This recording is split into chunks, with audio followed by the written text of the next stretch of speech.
जय हिंद। आज का आपका क्लास होने वाला है एसएससी जीडी का। मैं कहूंगा साथियों, अगर आप एसएससी जीडी में एक सीट पक्की करना चाहते हैं, सिलेक्शन लेना चाहते हैं, एक वर्दी अपने नाम करना चाहते हैं, तो आज का यह क्लास आपके लिए वरदान साबित होने वाला है। क्योंकि आज के इस क्लास में हम लोग ऐसे सिलेक्टेड एवं इंपॉर्टेंट क्वेश्चन की बात करने वाले हैं जो कि सीधे आपके एग्जाम में पूछा जाएगा। तो आज का आपका पहला प्रश्न है जो आपके एग्जाम में कई बार रिपीट हो चुका सवाल है। तो आज का आपका पहला सवाल है, भारतीय संविधान के किस अनुच्छेद के तहत प्रेस की स्वतंत्रता का अधिकार है। सीधा सवाल क्या कर रहा है कि किस अनुच्छेद के तहत प्रेस की स्वतंत्रता का अधिकार आता है। तो याद रखिएगा, काफी इंपॉर्टेंट सवाल है। उससे पहले आपको क्लियर कर दे, भारतीय संविधान से आपके एग्जाम में 2 से 3 प्रश्न लगभग में पूछा जाता है और सबसे ज्यादा आपका अनुच्छेद से प्रश्न पूछा जाता है। अनुच्छेद आपके संविधान में टोटल कितने हैं याद रखिएगा। आपके एग्जाम में पूछा गया सवाल है कि भारतीय संविधान में कुल कितने अनुच्छेद है। तो याद रखिएगा, कुल आपका 395 अनुच्छेद है, ये याद रखिएगा, जिसमें से आपका एक अनुच्छेद 370 है। और ये वाला सबसे ज्यादा आपका एसएससी जीडी में पूछा जाता है कि अनुच्छेद 370 किस राज्य से संबंधित है। तो याद रखिएगा, जो अनुच्छेद 370 है यह किस राज्य से संबंधित है। तो यह आपका जम्मू कश्मीर से संबंधित है। यह आपका किस राज्य से संबंधित है साथियों? जम्मू कश्मीर से संबंधित है। यहाँ पर सवाल कह रहा है कि प्रेस की जो स्वतंत्रता है वह किस अनुच्छेद के तहत आता है। तो अनुच्छेद 19 के तहत आता है। अनुच्छेद 19 के तहत और किसके अंतर्गत? ए वाला के तहत आता है। ठीक है ना, इसको कई हिस्सा में बांटा रहता है। तो अनुच्छेद 19 ए के तहत आपका प्रेस की स्वतंत्रता आता है। किस अनुच्छेद के तहत प्रेस की स्वतंत्रता आता है? तो याद रखिएगा, अनुच्छेद 19 ए के तहत प्रेस की स्वतंत्रता आता है। याद रखिएगा, काफी इंपॉर्टेंट इजी सवाल है जो कि आपकी एग्जाम में पूछा जाने वाला सवाल है। अब यहाँ पर कुछ इंपॉर्टेंट सवाल क्लियर कर लेते हैं जो कि आपकी एग्जाम में आ सकता है। सबसे पहले एक सवाल पूछता है कि अपने पसंदीदा औरत से शादी करने का अधिकार किस अनुच्छेद में। अगर आप किसी को पसंद करते हैं, उससे आपको शादी करना है, तो यह आपका अनुच्छेद में दिया गया है। आप किसी को भी पसंद करिए, आप उससे शादी कर सकते हैं। अनुच्छेद 21 के तहत, अनुच्छेद 21 में दिया गया स्वतंत्रता का अधिकार। आप किसी को भी पसंद कीजिए, कोई भी रहे, आप उससे शादी कर सकते हैं। अनुच्छेद 21 के तहत वो आपका दिया गया है, अनुच्छेद 21 में स्वतंत्रता का अधिकार। अगला नंबर सवाल साथियों देख लेते हैं जो कि आपके लिए काफी इंपॉर्टेंट है। अनुच्छेद 370, अनुच्छेद 370 आपको क्लियर कर दिए, ये जम्मू कश्मीर से संबंधित है। अगला सवाल देख लेते हैं, अनुच्छेद 1, अनुच्छेद 1 किससे संबंधित है? तो भारत राज्यों का संघ है। अनुच्छेद 1 किससे संबंधित है साथियों? भारत राज्यों का संघ है।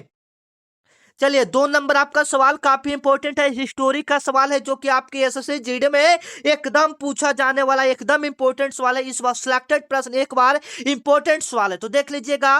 प्रसिद्ध शासक जो कनिष्क था वह किस वंश से संबंधित था? तो याद रखिएगा, जो प्रसिद्ध शासक कनिष्क था वह किस वंश से संबंधित था साथियों? तो याद रखिएगा, वो आपका मौर्य वंश से संबंधित था। वो आपका किस वंश से संबंधित था? कुषाण वंश से संबंधित था। मौर्य वंश से कौन संबंधित है? तो मौर्य वंश से आपका चंद्रगुप्त मौर्य संबंधित थे।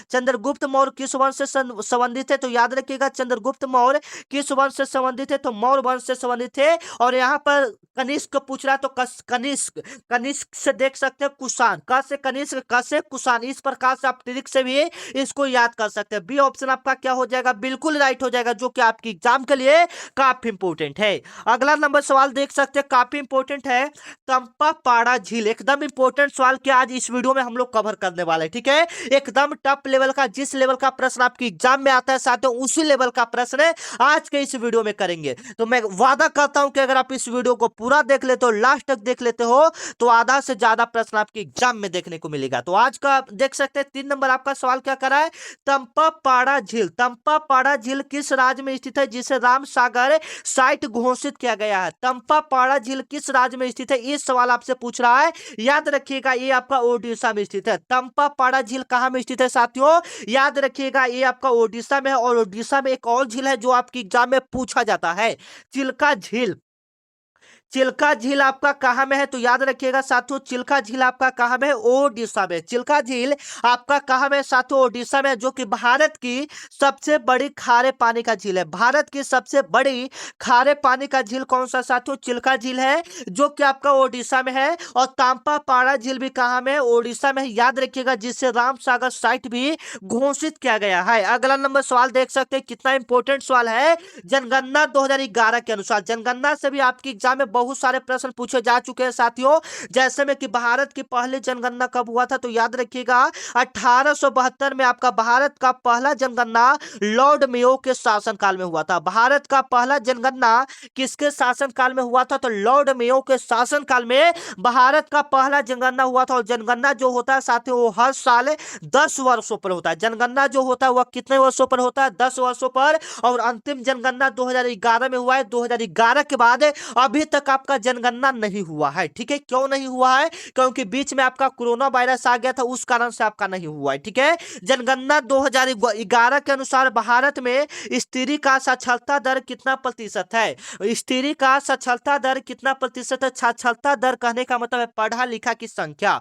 कितना प्रतिशत है भारत में स्त्री का, तो याद रखिएगा साथियों, काफी इंपॉर्टेंट सवाल है। 65.46%। 65.46% स्त्री की संख्या है, याद रखिएगा भारत में। ठीक है, काफी इंपॉर्टेंट है, आपकी एग्जाम में पूछा जाने वाला सवाल है। अगला नंबर सवाल है साथियों, कथक नृत्य में पद संचालन। पद संचालन को क्या कहा जाता है। सबसे पहले तो कथक कहाँ का है आप लोग बताइएगा। कथक कहाँ का लोक नृत्य है, तो काफी बच्चे का राइट आंसर आ रहा है, कथक आपका उत्तर प्रदेश का है। कथक कहाँ का लोक नृत्य है साथियों, तो कथक आपका उत्तर प्रदेश का, याद रखिएगा। यहाँ पर सवाल करा पद संचालन को क्या कहा जाता है। जो पैर से किया जाता है उसे हम लोग क्या कहते हैं। जो कथक नृत्य में, कथक नृत्य यानी डांस में जो पैर से किया जाता है उसे हम लोग क्या कहते हैं, उसे हम लोग तत्कार कहते हैं। उसे हम लोग क्या कहते हैं, तत्कार कहते हैं, याद रखिएगा। और आपके एसएससी जीडी में नृत्य से बहुत सारे प्रश्न पूछे जाते हैं साथियों। जैसे में आपको याद दिलवा दे, गरबा और डांडिया। गरबा और डांडिया कहाँ का लोक नृत्य है। आपकी एग्जाम में पूछा गया सवाल है, गरबा और डांडिया कहाँ का लोक नृत्य है। गरबा और डांडिया कहाँ का लोक नृत्य है, तो याद रखिएगा गरबा और डांडिया आपका गुजरात का है। गरबा और डांडिया किस राज्य का लोक नृत्य है साथियों, ये आपका गुजरात का, याद रखिएगा। एकदम इंपॉर्टेंट सवाल है जो कि सीधे आपके एसएससी जीडी में पूछा जा सकता है। अगला नंबर सवाल है साथियों कि निम्नलिखित में से कौन सा पंचवर्षीय योजना हेरोड डोमर मॉडल पर आधारित है। काफी इंपॉर्टेंट है, पंचवर्षीय योजना से भी आपके एग्जाम में बहुत सारे प्रश्न पूछे जा चुके हैं। सवाल यहां पर कर रहा है, निम्नलिखित में से ऐसा कौन सा पंचवर्षीय योजना है जो हेरोड डोमर मॉडल पर आधारित है, तो याद रखिएगा प्रथम पंचवर्षीय योजना। अब आप कहिएगा सर प्रथम पंचवर्षीय योजना कब हुआ था, तो याद कीजिएगा बाबू 1951 में हुआ था। प्रथम पंचवर्षीय योजना कब हुआ था, 1951 में हुआ था, जो कि 1951 से कब तक चला था, 1956 ईस्वी तक चला था, याद रखिएगा। निम्नलिखित में से कौन सा पंचवर्षीय योजना हेरोड डोमर मॉडल पर आधारित है, तो प्रथम पंचवर्षीय योजना 1951 से 56 में हुआ था, जिसका मुख्य उद्देश्य कृषि को बढ़ावा देना था। प्रथम पंचवर्षीय योजना का मुख्य उद्देश्य क्या था, कृषि को बढ़ावा देना था। अगला नंबर सवाल है साथियों, आप देख सकते हैं मृच कटिकम पुस्तक के लेखक कौन है। काफी इंपोर्टेंट सवाल है, मृच कटिकम द लिटिल क्ले कार्ट। ये आपकी एग्जाम में भी पूछा जाता है। जैसे मान लीजिए कि मृच कटिम न लिखे, लिखेगा द लिटिल क्ले अस्टकाट।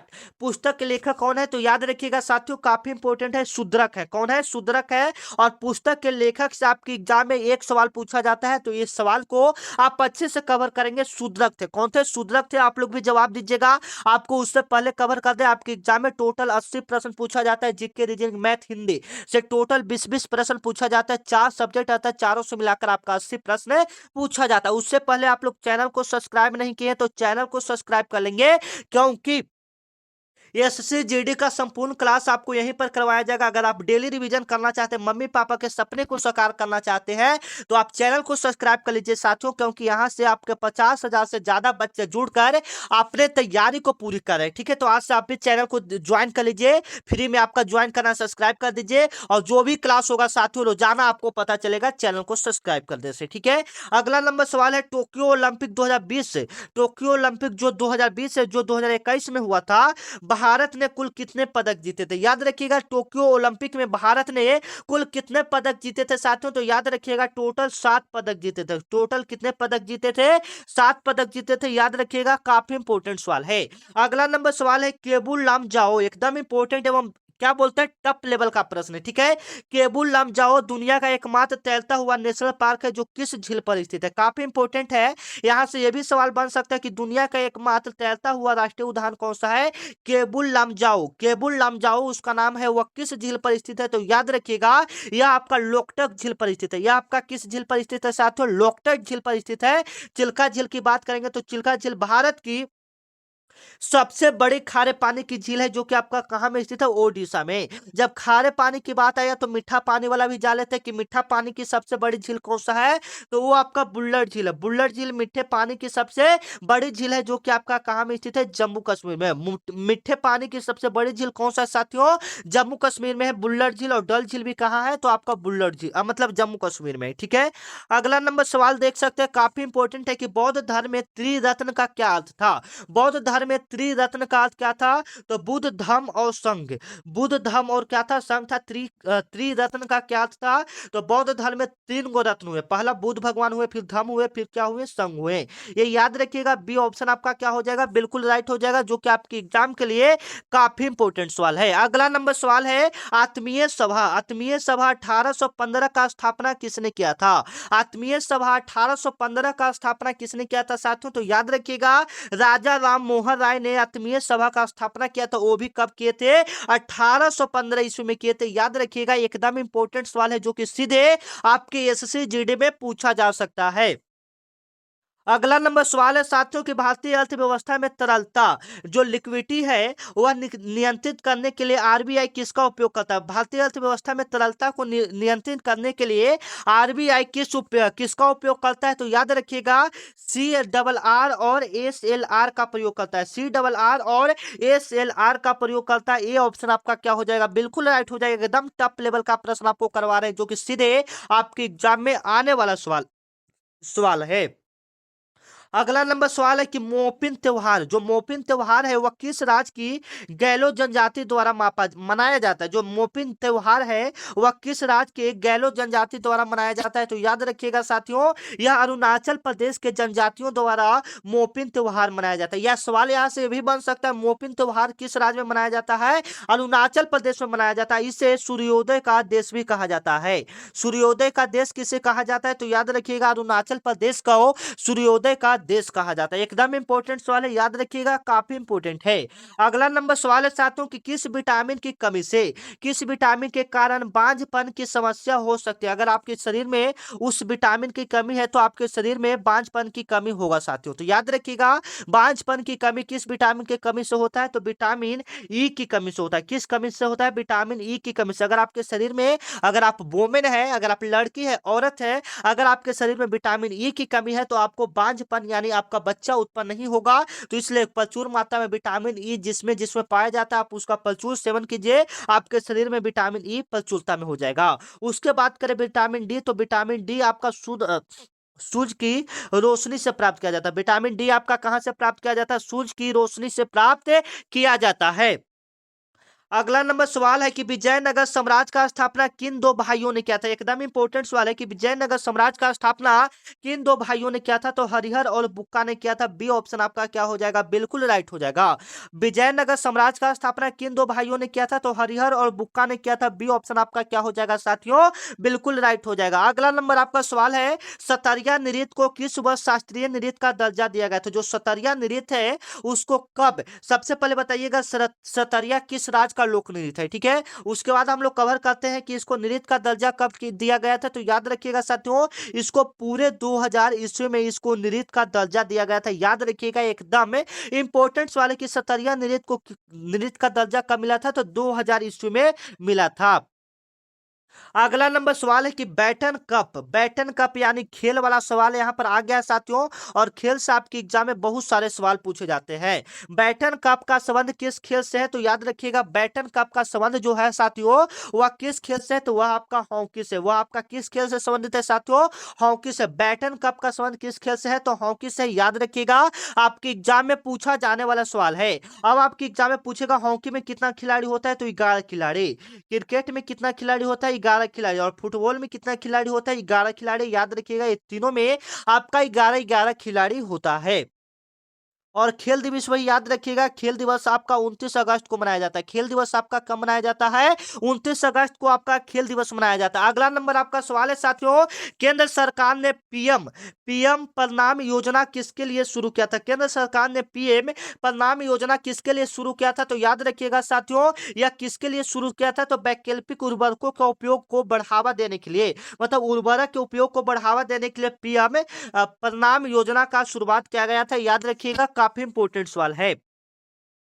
19 नंबर आपका सवाल है साथियों, तराइन का प्रथम युद्ध 1191 ईस्वी में हुआ था। आपका सवाल पूछेगा तराइन का प्रथम युद्ध कब हुआ था, तो 1191 ईस्वी में हुआ था। तराइन का प्रथम युद्ध कब हुआ था, 1191 ईस्वी में हुआ था। किसके किसके बीच हुआ था, तो याद रखिएगा साथियों, या किसके किसके बीच हुआ था, तो बाबर और इब्राहिम लोदी के बीच हुआ था। ये ऑप्शन आपका क्या हो जाएगा, बिल्कुल राइट हो जाएगा। तराइन का प्रथम युद्ध किसके किसके बीच लड़ा गया था, बाबर और इब्राहिम लोदी के बीच लड़ा गया था। ये ऑप्शन आपका क्या हो जाएगा, बिल्कुल राइट हो जाएगा, जो कि सीधे आपके एग्जाम में पूछा जाने वाला सवाल है। अगला नंबर सवाल है कि भारत के वर्तमान मुख्य चुनाव आयुक्त सीईसी, जिसको हम लोग शॉर्ट में सीईसी बोलते हैं, वह कौन है, तो याद रखिएगा वो आपका राजीव कुमार है। ये ऑप्शन आपका क्या हो जाएगा साथियों, बिल्कुल राइट हो जाएगा। तो यहाँ से आप देख सकते हैं हम लोग 20 प्रश्न को कवर कर लिए, ठीक है। तो आप लोग अपना स्कोर भी बताइएगा, 20 में से आपका कितना प्रश्न सही हुआ। अब हम लोग हिंदी के प्रश्न को कवर करते हैं साथियों, जो कि आपके लिए काफी इंपोर्टेंट होगा। तो आप यहाँ पर देख सकते हैं सवाल आपका कर रहा है, अस्थावर का सही विलोम शब्द क्या होगा, बताइएगा। अस्थावर का सही विलोम शब्द क्या होगा साथियों, तो अस्थावर का सही विलोम शब्द क्या होगा। ये वाला सवाल मैं आपको कई बार करवा चुका हूँ, आपके एग्जाम में पूछा गया सवाल है, ठीक है ना। इसलिए मैं ये प्रश्न को आपको बार बार रिपीट कर रहा हूँ, क्योंकि ये आने का संभावना है, तो आप इसे अच्छे से देख लीजिएगा। अस्थावर का उल्टा आपका जंगम हो जाएगा, याद रखिएगा। अस्थावर का उल्टा क्या हो जाएगा, जंगम।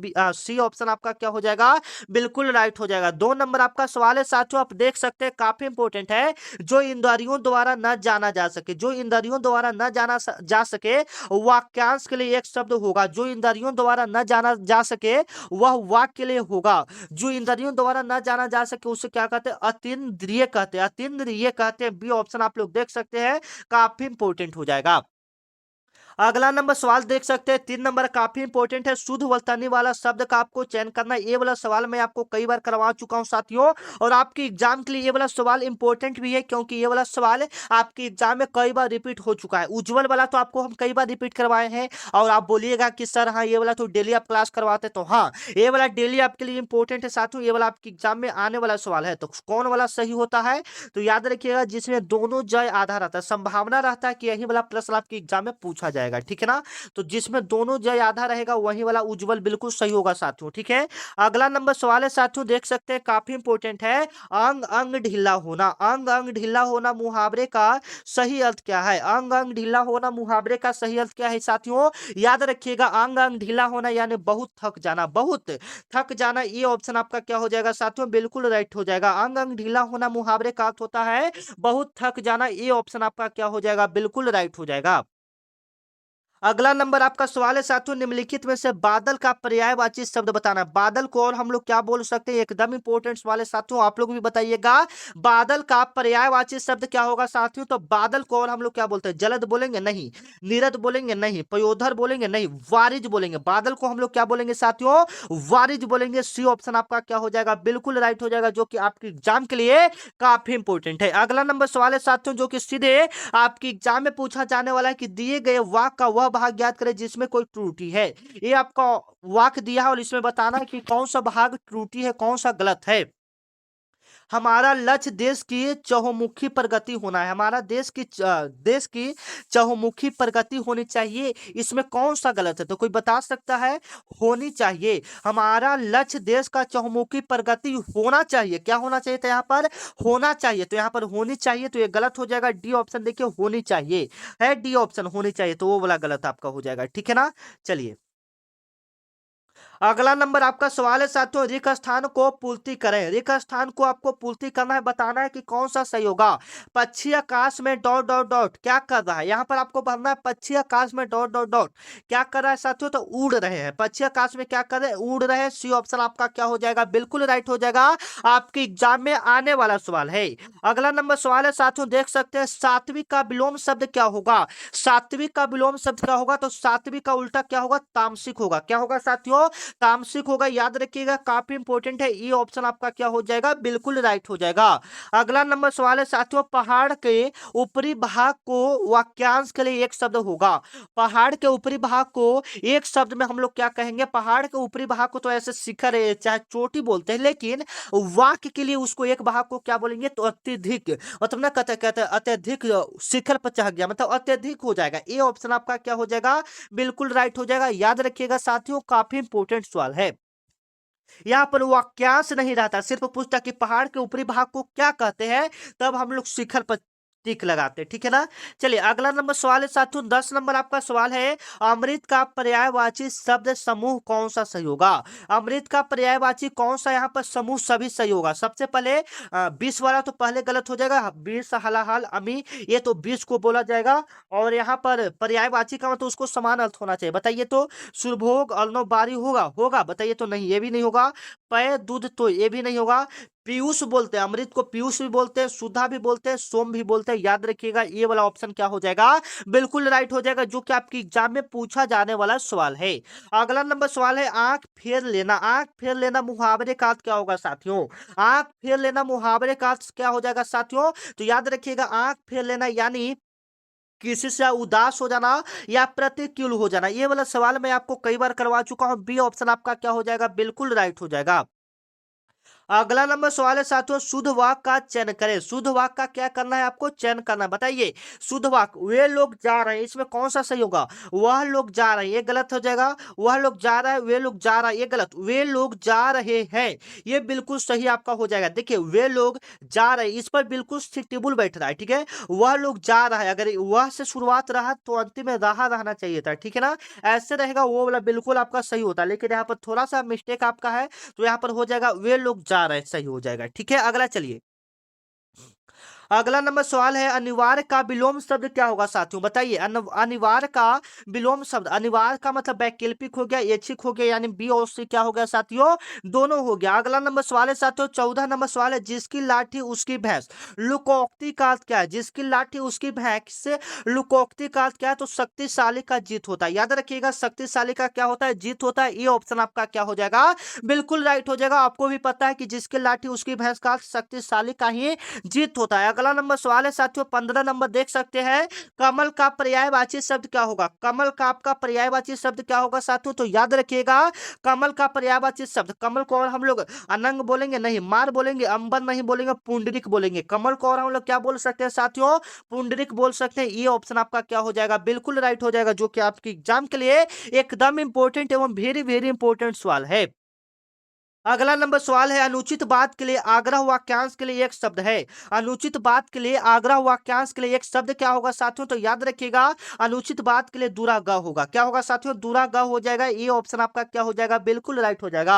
अनुचित बात के लिए आग्रह, जो अनुचित बात है उसके लिए आग्रह करना है, तो उसका उल्टा क्या हो जाएगा अनुचित बात के लिए, तो दुराग्रह हो जाएगा। याद रखिएगा साथियों, काफी इंपोर्टेंट है। अगला नंबर सवाल है जो कि आपके लिए काफी इंपोर्टेंट है, व्रतनी। व्रतनी की दृष्टि से कौन सा वाक्य अशुद्ध है। अशुद्ध का मतलब आपको गलत बताना है कि इसमें कौन सा गलत लिखा हुआ है, ठीक है। आशीर्वाद बिल्कुल सही लिखा है, कवित्री बिल्कुल सही, ज्योत्सना बिल्कुल सही लिखा है, लेकिन सिंगार यहाँ पर गलत लिखा हुआ है। सिंगार यहाँ पर क्या लिखा हुआ है बाबू, बिल्कुल गलत लिखा है, ठीक है। चलिए इसमें आंसर भी आपका दे ही दिया है, ठीक है, तो कोई दिक्कत की बात नहीं, आ गया ये। अगला नंबर सवाल है, नमक मिर्च लगाना। नमक मिर्च लगाना मुहावरे का अर्थ क्या है साथियों, तो नमक मिर्च लगाना यानी बढ़ा चढ़ा कर कहना। किसी का आप नमक मिर्च लगा रहे हैं, मतलब है उसको आप क्या बता रहे हैं साथियों, बढ़ा चढ़ा कर बात को बता रहे हैं। ये ऑप्शन आपका क्या हो जाएगा, बिल्कुल राइट हो जाएगा, जो कि सीधे आपके एग्जाम के लिए काफी इंपोर्टेंट है। 19 नंबर आपका सवाल है, आकाश का तारा टोलना। आकाश का तारा टोलना मुहावरे का अर्थ क्या होता है साथियों, तो याद रखिएगा आकाश का तारा टोलना मुहावरे का अर्थ क्या होता है, असंभव काज करना। ये ऑप्शन आपका क्या हो जाएगा, बिल्कुल राइट हो जाएगा। आकाश का तारा तोड़ना नहीं कहता कि आकाश के तारा तोड़ के लाओ, मतलब असंभव काज। और देखिए साथियों, अगर आप सिलेक्शन लेना चाहते हैं तो मैं वादा करता हूं कि आप इस क्लास को पूरा देखिए, ठीक है ना। लास्ट आपका होने वाला ही है ये क्लास, ठीक है। क्योंकि देखिए एसएससी जीडी में आपका लगभग 12 मार्च का पेपर होने वाला है लगभग में, ठीक है ना। तो ये सब आप पता करते रहिएगा, ठीक है। कृतक का विलोम शब्द क्या होगा। कृतक आपका विलोम शब्द क्या होगा साथियों, तो याद रखिएगा कृतधन होगा। कृतक का विलोम शब्द क्या होगा साथियों, कृतधन होगा। ये ऑप्शन आपका क्या हो जाएगा, बिल्कुल राइट हो जाएगा, जो कि आपकी एग्जाम के लिए काफी इंपॉर्टेंट है साथियों, ठीक है। ये काफी इंपॉर्टेंट है, आपके एग्जाम में पूछा जाएगा। और अभी तक आप लोग व्हाट्सएप ग्रुप टेलीग्राम ग्रुप को ज्वाइन नहीं किए हैं, डिस्क्रिप्शन में आपका लिंक दिया है सभी का, आप वहां से जाकर ज्वाइन कर सकते हैं साथियों, ठीक है। और यहाँ पर एक बात आपको बता दें, व्हाट्सएप ग्रुप में ज्वाइन करना चाहते हैं तो यहाँ पर मेरा व्हाट्सएप नंबर है, इस पर आपको एसएससी जीडी लिखकर मैसेज करना है। जो बच्चे लास्ट तक क्लास देख रहे हैं उनके लिए बहुत ही अच्छी बात है, आप इस नंबर पर मैसेज कीजिए कि सर मुझे एसएससी जीडी वाले व्हाट्सएप ग्रुप में ज्वाइन कर दीजिए, फिर मेरे तरफ से आपके पास एक लिंक जाएगा, लिंक पर क्लिक करेंगे आप व्हाट्सएप ग्रुप में ज्वाइन हो जाएंगे। ठीक है, तो मिलते हैं नेक्स्ट वीडियो में, तब तक के लिए जय हिंद जय भारत। आपको क्लास कैसा लगा एक बार जरूर बताइएगा। मिलते हैं नेक्स्ट वीडियो में।